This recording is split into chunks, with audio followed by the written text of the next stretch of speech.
कि आज की जो ये प्रेस वार्ता हमारी पार्टी के द्वारा की जा रही है, ये जो एक गंभीर मुद्दा पिछले कुछ समय से प्रदेश के अंदर उजागर हुआ है, जिसमें प्रदेश की जो हमारी जनता है वो शायद ही कोई ऐसा व्यक्ति होगा जो इससे आहत ना हुआ हो। हमने 30 मार्च को एक विस्तृत प्रेस वार्ता की थी, जिसमें हमने कुछ तथ्य पेश किए थे कि हिमाचल प्रदेश के अंदर पिछले कुछ समय से, कुछ वर्षों से ये जो भूमाफिया, रियल एस्टेट माफिया और उच्च पदों पर जो आसीन अधिकारी हैं, उनका एक ऐसा गठजोड़ जो है काम कर रहा है, जो हिमाचल प्रदेश के अंदर जो सभी, चाहे भू राजस्व कानून है, चाहे दूसरे कानून है, उनकी धज्जियां उड़ाकर जो है वो इस माफिया, भूमाफिया, रियल एस्टेट माफिया की मदद कर रहा है। और उसमें जो अभी मौजूदा जो कार्यकारी मुख्य सचिव मिस्टर संजय गुप्ता हैं, उनके ऊपर हमने उस प्रेस वार्ता में सीरियस चार्जेस लगाए थे कि उन्होंने अपने पद का दुरुपयोग करते हुए तमाम जो इस प्रदेश के कानून है, चाहे वो लैंड रेवेन्यू एक्ट है, चाहे Himachal Pradesh land revenue tenancy act है, चाहे Himachal Pradesh municipal corporation act है, और जो दूसरे कानून है, पूरे तरीके से जो है अपने पद का दुरुपयोग करते हुए उन्होंने जो है गैर कानूनी रूप से जो है वो आदेश पारित किए हैं। और deputy commissioner Solan, municipal corporation के कमिश्नर को जो है, जो कानूनी रूप से कार्रवाई की जा रही थी, उस पर रोक लगी है। हमने कुछ उनके ऑर्डर्स जो उन्होंने as secretary revenue, additional chief secretary revenue, urban development, पता नहीं क्या क्या बनकर जो है उन्होंने वो ऑर्डर पारित किए थे, जिसमें 2 ऑर्डर जो है, एक 1/11/2025 और अपने ही ऑर्डर को बिना किसी याचिका के, बिना किसी अपील के, बिना किसी आवेदन के, उसको जो है 6 दिन के बाद 6/11/2025 को अमेंड किया। हमारी पार्टी ने, सीपीआईएम ने 30 मार्च को जो प्रेस कॉन्फ्रेंस की थी, सरेआम हमने कहा था, और जिसके लिए जो है ये जो आदेश सरकार ने पारित किए हैं, जो आदेश एडिशनल चीफ सेक्रेटरी रेवेन्यू ने उस प्रेस कॉन्फ्रेंस के बाद पारित किए, उसमें जो हमने प्रश्न उठाए थे, हमारी पार्टी ने प्रश्न उठाया था, सीपीआईएम ने, कि ये जो 6/11/2025 का आदेश डिप्टी कमिश्नर और जो म्युनिसिपल कॉरपोरेशन के कमिश्नर के जो आदेश है उन पर रोक लगाने का ये गैर कानूनी है, उसको जो है विड्रॉ किया है। इसलिए आज हम इस प्रेस वार्ता के माध्यम से, हमने उस दिन भी मांग की थी कि ये जो वर्तमान चीफ सेक्रेटरी है, एक्टिंग है, इनका पिछला भी अगर भ्रष्टाचार में संलिप्त होने के मामले, कई मामले हैं, इसलिए हमने प्रदेश की सरकार से, माननीय मुख्यमंत्री से मांग की थी कि आप ये जो हमने आरोप लगाए हैं, हमने जो एलिगेशंस लगाए हैं, ये जो पद का दुरुपयोग करते हुए ये जो कानून का उल्लंघन कर रहे, धज्जियां उड़ा रहे, और ये जो बड़े बिल्डर है चेस्टर हिल के नाम से, जिसमें प्राइमा फेसाई नहीं, प्रथम दृष्टया नहीं, अगर एसडीएम सोलन की रिपोर्ट जो डिप्टी कमिश्नर सोलन ने उनको जो कार्य दिया था कि आप जो है इसकी छानबीन करें, क्योंकि सेक्शन 118 जो लैंड रेवेन्यू टेनेंसी एक्ट की है, उसमें डिप्टी कमिश्नर को जो पावर थी, उसमें क्लियर कट उन्होंने कहा था कि ये जो है शेयर वॉयलेशन है और 118 के तहत जो है ये जो चेस्टर हिल के द्वारा 275 बीघा जमीन खरीद की गई है और उस पर गैर कानूनी रूप से जो additional chief secretary Sanjay Gupta ने जो आदेश पारी किए दिए थे गैर कानूनी, अब ये जो सरकार ने उन आदेशों को जो है विड्रॉ किया है, तो आज हम प्रदेश सरकार से, माननीय मुख्यमंत्री से मांग कर रहे हैं कि ये जो वर्तमान में आपने एक्टिंग चीफ सेक्रेटरी जो मिस्टर संजय गुप्ता, जो ऑफिसर ऑफ डाउटफुल इंटेग्रिटी है, ये मैं नहीं कह रहा हूं, ये विधानसभा के अंदर विधायक कह रहे, ये जो प्रेस कॉन्फ्रेंस करके एडिशनल चीफ सेक्रेटरी जो हिमाचल प्रदेश के रिटायर्ड हुए हैं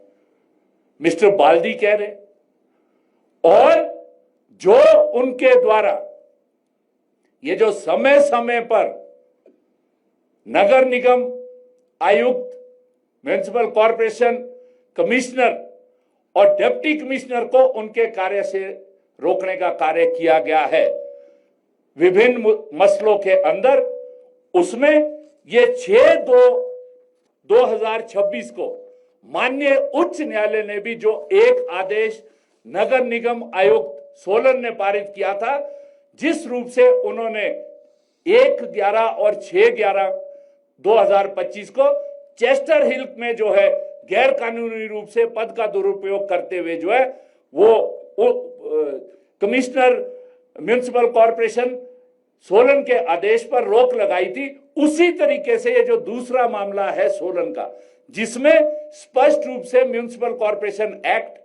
1994 की धज्जियां उड़ाई गई और कॉरपोरेशन की जमीन पर जो है वो एनक्रोचमेंट की गई थी, जो बेदखली का ऑर्डर और जो रोक का order municipal corporation commissioner Solan ने किया था, उस पर भी उसी तरह से कार्रवाई करते हुए जो है 24 फरवरी 2026 को जो है वो उन्होंने किया था। उस पर अभी 6 अप्रैल को जो है माननीय उच्च न्यायालय ने रोक लगा दी। सरकार के पास कोई जवाब नहीं रह जाता।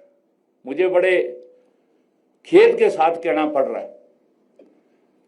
विधानसभा के अंदर एक्टिंग चीफ जस्टिस के ऊपर, सदन के अंदर जो लोकतंत्र के जो सबसे पवित्र चुना हुआ जो संस्था है, विधानसभा के अंदर एलिगेशन लगे, किस हद तक लगे कि खंभे लगाने के लिए जो है पैसे खाता है ये संजय गुप्ता। ये मैं नहीं कह रहा हूं, ये प्रोसीडिंग है, आप सबने देखा। आप तो विधानसभा वो एलिगेशन लगे, चेस्टर हिल का जो है विधायक ने जो है वो वहां पर मुद्दा उठाया, बाहर हमारी पार्टी ने सबूतों के साथ कहा, फिर भी मुख्यमंत्री कह रहे कि अफसरों की लड़ाई है। Communist party of India Marxist ये अफसर नहीं है। जो वहां पर एमएलए, चुने हुए एमएलए जो विधानसभा के अंदर मौजूदा सत्र में एलिगेशन कर, वो अफसर नहीं। तो ये जो बहुत ही हल्का बयान इतने गंभीर मसले पर जो है माननीय मुख्यमंत्री ने दिया है, और इसमें पूरी सरकार, एक भी मंत्री जो है, इस जो व्यापक भ्रष्टाचार का मुद्दा है, एक भी मंत्री जो है इसमें सामने नहीं आए, तो स्वाभाविक रूप से हमारी पार्टी सीपीआईएम जो सरकार का भ्रष्टाचार से निपटने का जो कार्य है, और जो बार बार मुख्यमंत्री ये स्टेटमेंट देते कि हमारा जो है जीरो टॉलरेंस है, और जो ऑफिसर ऑफ डाउटफुल इंटेग्रिटी है उसके खिलाफ हम जो है वो कार्रवाई करेंगे। तो यही संजय गुप्ता परवाणु के अंदर 2009 में आप पढ़ ले, जेल के अंदर रहे, वो जो करप्शन का इश्यू था। उसके बाद इनके ऊपर जब ये एक अधिकारी के रूप में किन्नौर में काम कर रहे थे, वहां पर विजिलेंस में मुकदमा दायर है, परंतु सरकार जो है इजाजत दे नहीं रही है। तो इसलिए इससे बड़ा ऑफिसर ऑफ डाउटफुल इंटेग्रिटी हो नहीं सकता है। हमारी पार्टी की मांग है कि माननीय मुख्यमंत्री और प्रदेश सरकार तुरंत इनके खिलाफ जो है कार्रवाई करे, इनको पद से हटाए विद इमीडिएट इफेक्ट। इनके खिलाफ जो सबूत सरकार भी जिसको मान गई है कि इन्होंने पद का दुरुपयोग करते हुए जो है कानून का जो है अवहेलना करते हुए ये जो चेस्टर हिल में भू माफिया और रियल एस्टेट माफिया काम कर रहा है, इनको मदद देने की काम की है सरकार। इनके खिलाफ एफआईआर दर्ज करे, पहला मुद्दा हमारा ये।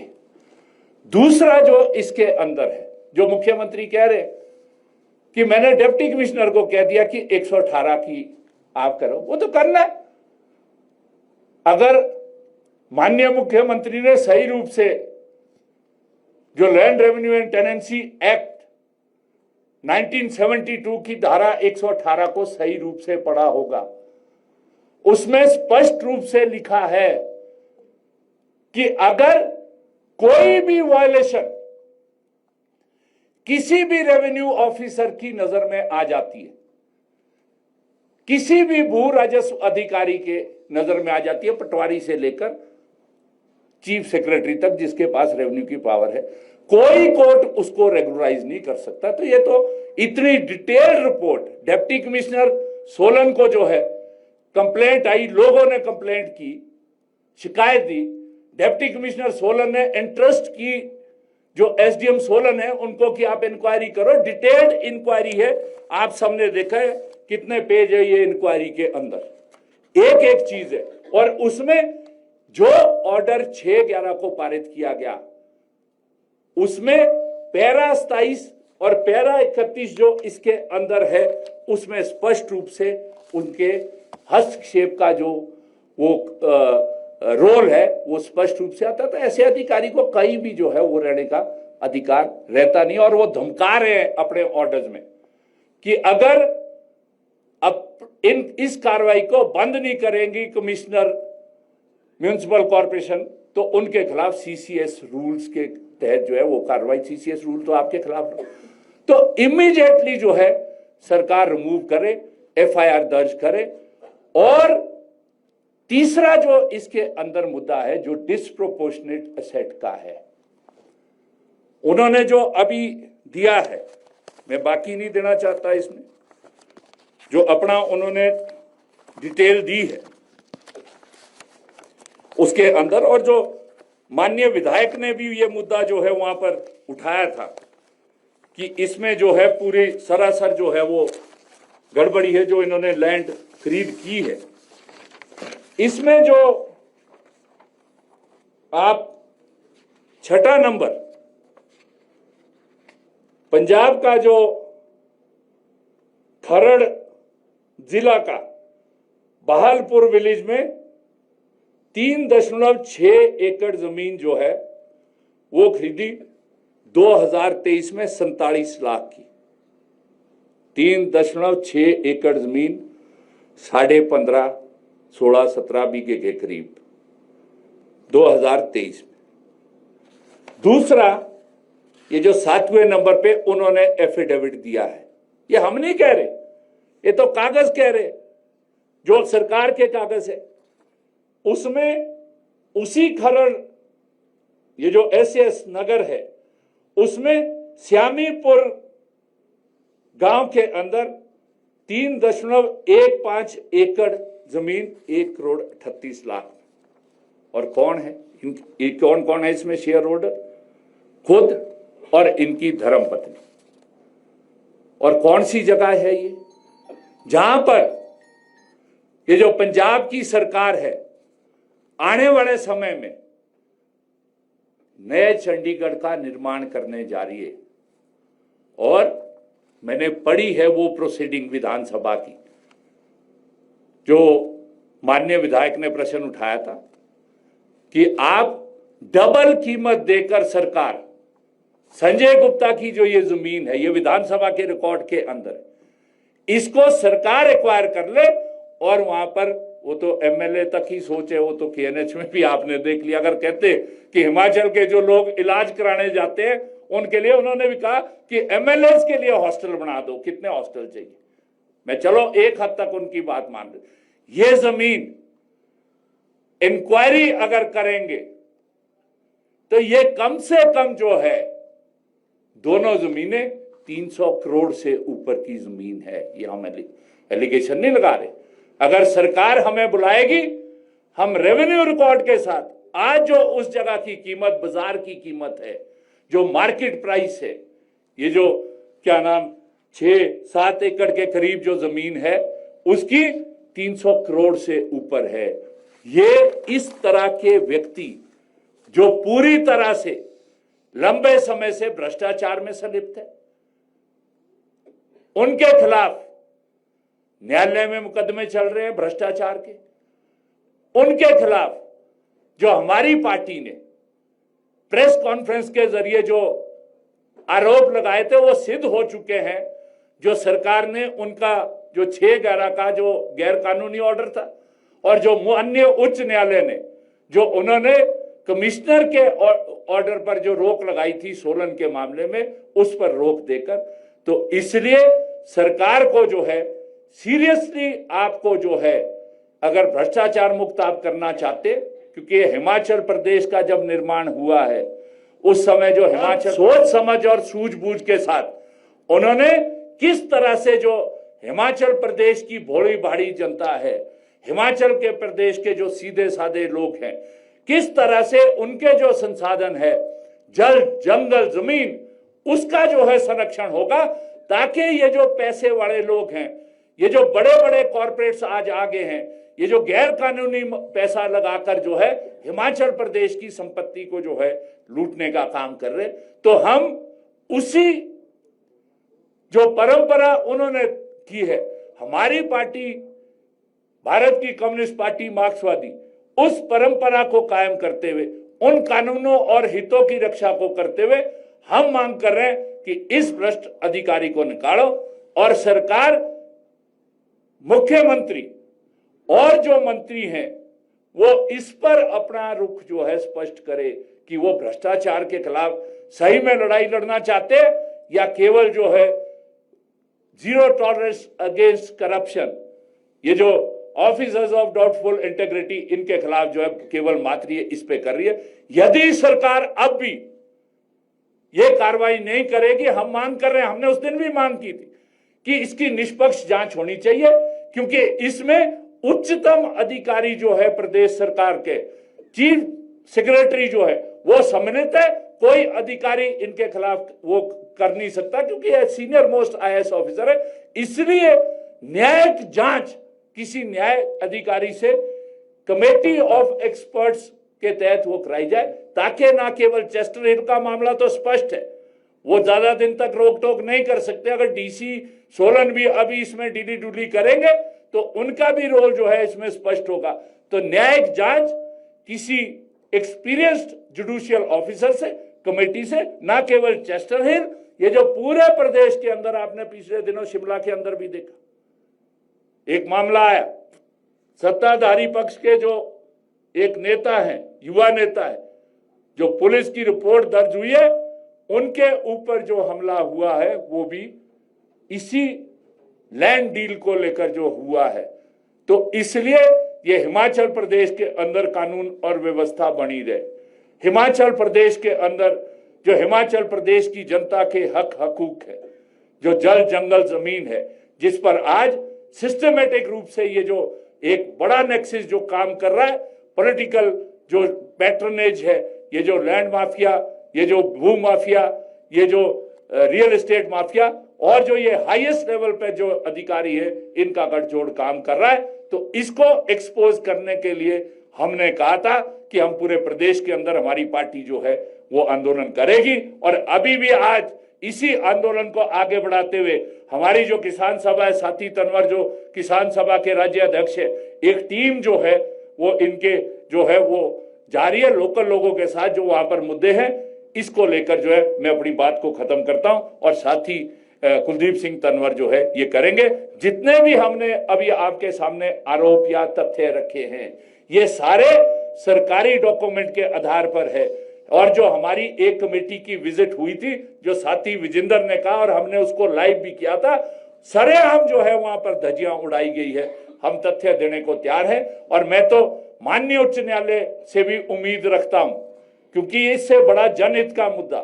कोई हो नहीं सकता है। इससे बड़ा जो कानून की अवहेलना और जो कानून के रक्षक है वही भक्षक बनकर जो है वो कर रहे। तो स्वयं संज्ञान लेते हुए माननीय उच्च न्यायालय भी हम आशा करते हैं कि वो जो है इस पर कार्रवाई करेंगे, जिस तरह से और भी जनहित के मुद्दों पर करते हैं। तो ये हमारी उम्मीद है, ये आंदोलन रुकेगा नहीं, सरकार को अपना दायित्व करना पड़ेगा। हमारी पार्टी ये जमीनी स्तर से उठकर ऊपर तक सचिवालय तक घराव करने से पीछे नहीं हटेगी। साथी कुलदीप सिंह, 30 तारीख को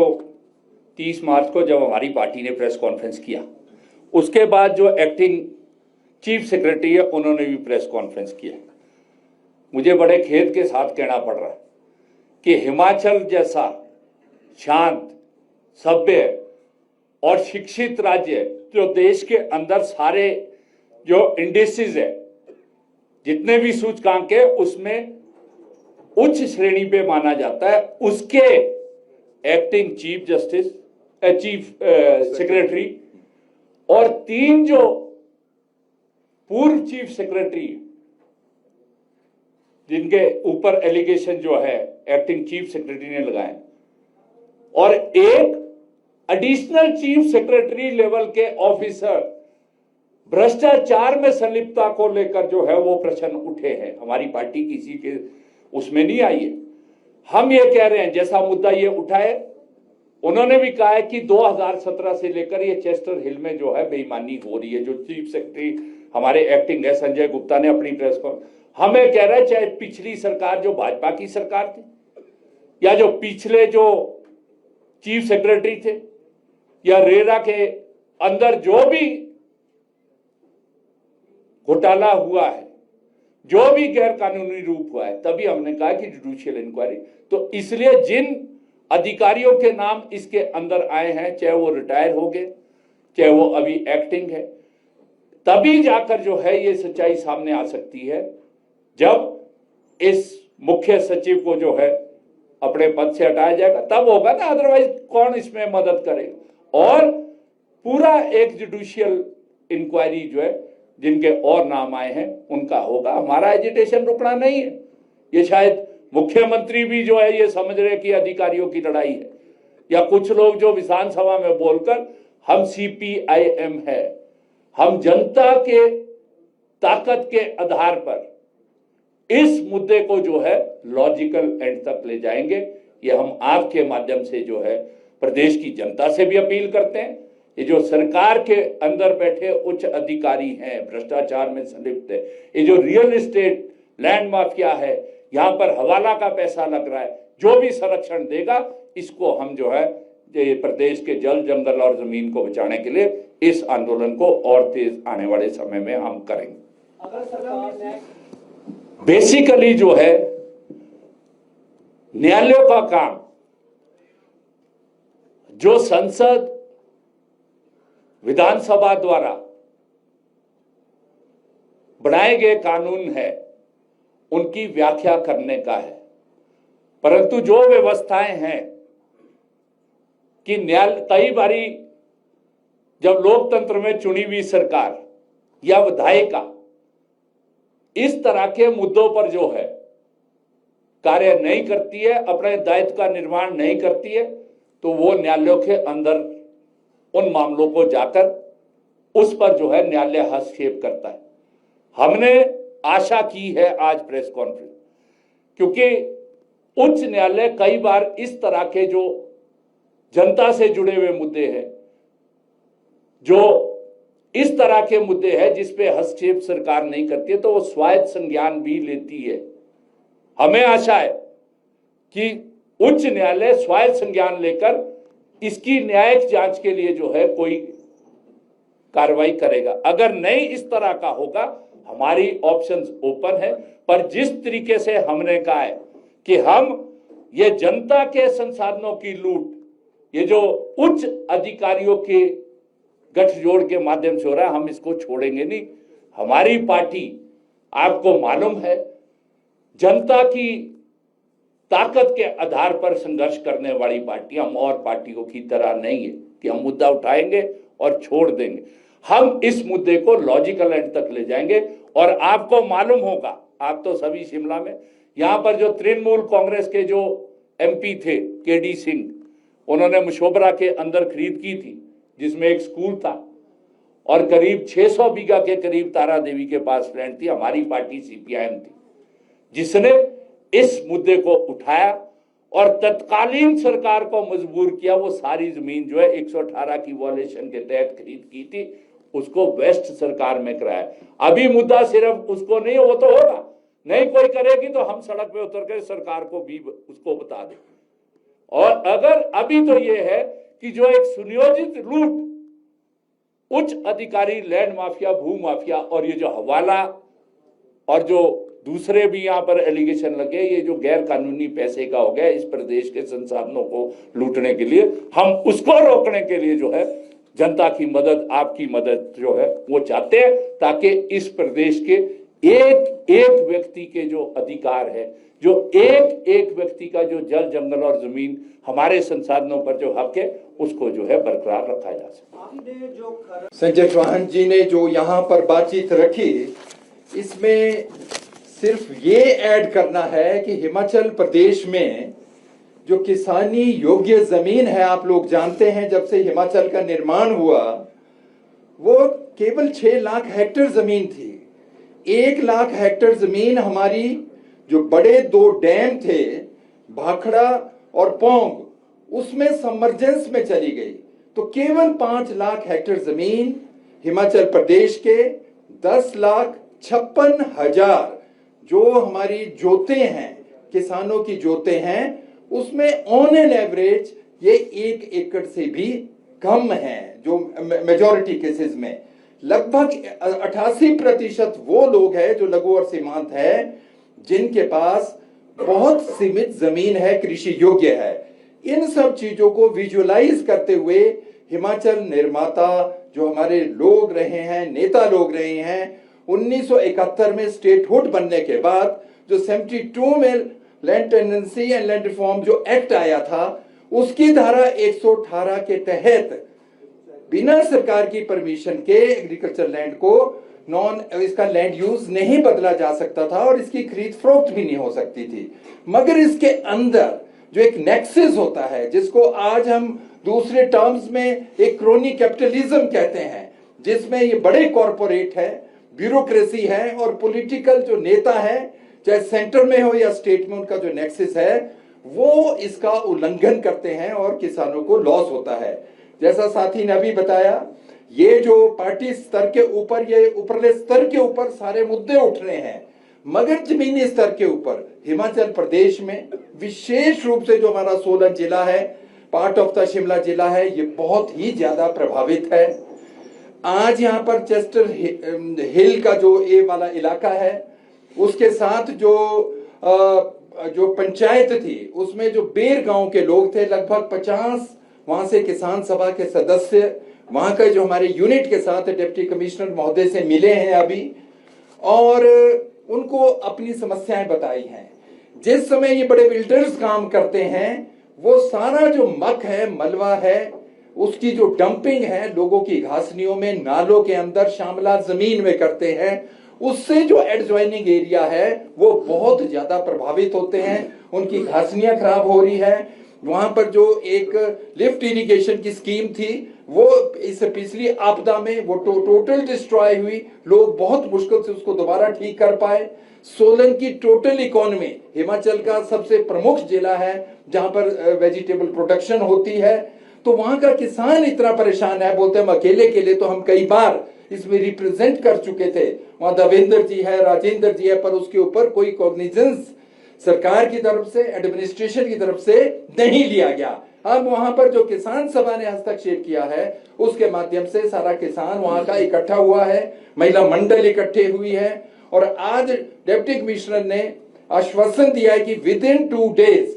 जो लोकल एसडीएम हैं वो उस एरिया में विजिट करेंगे। इस बरसात से पहले जो पूरे नाले हैं जो अश्विनी खड्ड तक जाते हैं उनको साफ करवाएंगे, नहीं तो उनकी सारी इरिगेशन की स्कीम्स खराब हो रही है। उनकी घासनियों में, उनकी जो प्राइवेट लैंड है उसके अंदर जो डंपिंग हुई है उसको या मुआवजा दिलाएंगे। और इसके पीछे जो पूरी साइकी है ये बड़े बिल्डर्स की, वो अपने एरिया को उस एरिया में एक्सपेंड करने के लिए लोगों को मजबूर कर देते हैं, क्योंकि जो वहां पर रास्ते होते हैं उसे बंद कर देते हैं उनकी जमीन खराब हो जाती है कि वो मजबूर हो जाते हैं अपनी जमीन बेचने के लिए। इनडायरेक्ट वे में दबाव बनाया जाता है, अकेले अकेले वो इसको रजिस्ट नहीं कर पाते हैं। चाहे वो भोजपुर है, कसौली है, बड़ोग है, हर जगह पर जो इस तरह की नियमितताएं हैं, किसान सभा हर स्तर तक, नीचे स्तर तक जाते हुए, अन्य एजेंसियों के साथ भी मिलकर काम करते हुए, हमारी जो इनपुट और इंफॉर्मेशन के अनुसार जो CAG है वो भी अपने स्तर के ऊपर एक पूरे जो खसरा नंबर वाइज ये सारा डिटेल इसके ऊपर एनालिसिस, एक अभी तो इंफॉर्मेशन इकट्ठी कर रहे हैं, वो भी इसमें प्रयास कर रहे हैं। पर हमें उम्मीद करते हैं कि चेस्टर हिल जो एक समय पूरे देश के अंदर एक लोगों की नजर में या सरकार की नजर में, जनता की नजर में आया है, ऐसे कई और जगहें होंगी। तो इससे जो आम किसान भविष्य में प्रभावित ना हो, उसके लिए किसान सभा ने अब ये तय भी किया है और विद इन 2 डेज अगर वहां पे एक्शन नहीं होता तो किसान सभा वहां पर डायरेक्ट एक्शन में जाएगी। पहला मुद्दा। और दूसरा और बहुत जो महत्वपूर्ण है, पिछली बार भी हमने इस पे बातचीत की थी, इन चीजों को इन व्यू रखते हुए दी देन जो भारतीय जनता पार्टी की गवर्नमेंट थी 2022 में, उन्होंने ग्राउंड वाटर एक्ट है जो हिमाचल प्रदेश में, उसके अंदर एक अमेंडमेंट लाई थी और उसके तहत कोई भी व्यक्ति अपने जो उसकी निजी भूमि है उसके अंदर बोरवेल कर सकता है और उसका इस्तेमाल अपनी कृषि के लिए, बोनाफाइड डोमेस्टिक यूज के लिए तो कर सकता है, मगर साथ साथ में उसमें MSMEs को भी जोड़ दिया गया था जिनकी तो 10 करोड़ तक की भी टर्नओवर होती है। तो उसमें जितने होटल्स और कमर्शियल कॉम्प्लेक्सेस ये पूरे डेवलप हो रहे इस एरिया में, उसकी वजह से जो वहां पर स्थानीय स्तर के ऊपर पानी है वो खत्म होता जा रहा है और आम किसान जो केवल सब्जियों के ऊपर वहां पर निर्भर है और कोई भी रोजगार नहीं है, वो इससे प्रभावित हो रहा है। तो पिछले दिनों माननीय मुख्यमंत्री को जब हमारा एजिटेशन था, हम लोगों ने उनको रेखांकित किया था, उन्होंने कहा था कि हम इस पे एक्शन लेंगे, पर अभी तक एक्शन नहीं हुआ। ये जो फिर जल जंगल जमीन की जो साथी ने यहाँ बात की है, इसमें खास तौर पर जो जमीन और पानी का मुद्दा है वो बड़ा इंपॉर्टेंट है और हिमाचल की यहाँ की इकोनॉमी के लिए ये बहुत ही महत्वपूर्ण है। तो किसान सभा इसमें हर स्तर के ऊपर, निचले स्तर के ऊपर फाइट करते हुए, और इसमें क्योंकि जो इसमें इन्वॉल्वमेंट है वो ऑफिशियल्स की टॉप लेवल पे तो है ही है, पर उसका इंपैक्ट नीचे ग्रास रूट लेवल तक जाता है और एक आम किसान उसको अकेले से फाइट नहीं कर पाता। तो इसको हम हर स्तर के ऊपर फाइट आउट करेंगे और जो अभी एक निर्णय एक लिया है पार्टी की, एक जो समझ बनी है कि अगर इसके ऊपर एक्शन नहीं हुआ तो पार्टी फिर डायरेक्ट एक्शन के अंदर भी जाएगी। क्योंकि अगर एक टेंटेड ऑफिसर को ही हेड ऑफ द एक स्टेट एडमिनिस्ट्रेटिव लेवल के ऊपर अगर रखा जाए, हो सकता है उन्होंने एक बहुत अन्य मुद्दे, अन्य जो उनके कुलीग्स रहे हैं, सीनियर्स रहे हैं, अन्य 4-5 पिछले 8-10 साल में केवल एक अनिल खाची जी को छोड़ के जितने भी चीफ सेक्रेटरी रहे हैं या आज वो कहीं भी किसी स्तर के ऊपर हैं, चाहे रेरा के अंदर है, बिजली बोर्ड में है, कहीं भी है, सबके ऊपर आरोप लगाए हैं, उनकी भी छानबीन हो। हमारा संजय गुप्ता जी से व्यक्तिगत तौर पे कोई डायरेक्ट ऐसा कॉन्फ्लिक्ट नहीं है, पर जिस स्तर पर, जिस तरह से उन्होंने इसके अंदर डायरेक्टली इंटरवीन करके छोटे ऑफिसर्स को एक इससे रोका है काम करने से और उनको थ्रेट किया है कि उनके अगेंस्ट डिसिप्लिनरी एक्शन लिया जाएगा, ये बहुत ही, ये कभी भी टॉलरेट नहीं किया जा सकता और इससे जो करप्शन है वो बहुत ज्यादा बढ़ेगी। इस पे अगर हम रोक लगाना चाहते हैं तो इसको इसी बार, और हिमाचल की जनता इसके लिए इसमें बहुत, इसमें लोगों का रिस्पॉन्स है और हम उम्मीद करते हैं इस पे बड़ी जल्दी कोई ना कोई समाधान होगा। धन्यवाद।